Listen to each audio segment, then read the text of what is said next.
Now, because of the success of patent litigation as a business model, companies themselves are actually utilizing some of these tactics. They are spinning intellectual property assets out and using those in very creative ways these days.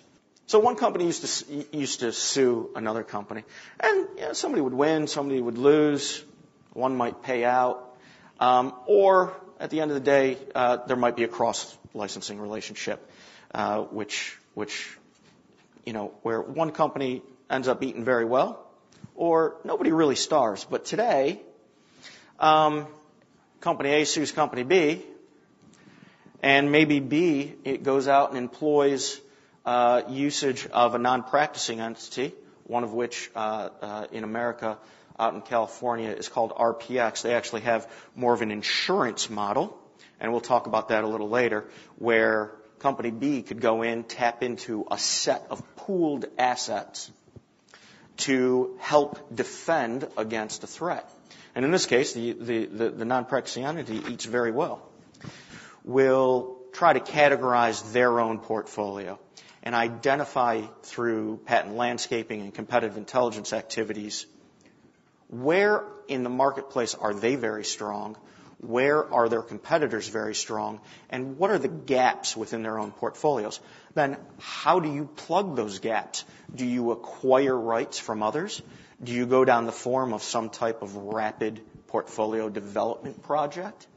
Do you go to a non-practicing entity such as Intellectual Ventures and try to utilize forms of open innovation? Or do you simply go to your CEO and say, we need another couple billion for R&D expenditure this year?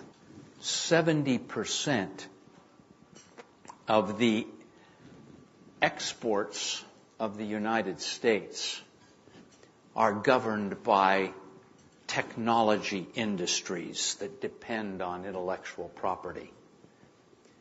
If you want to have the highest quality and the best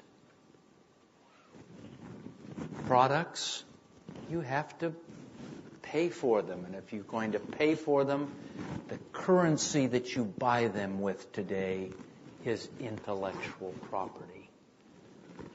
You must create your own products in your own country that measure up to the world standard.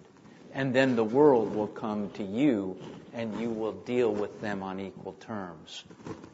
So the people that have the most to benefit from the IP system are those that need to rise to reach the world standard. Not the character of the party. Forget the term non-practicing entity. The problem is when anybody sues to obtain more value than the patent is worth. The problem is asserting a $10,000 patent to obtain millions of dollars.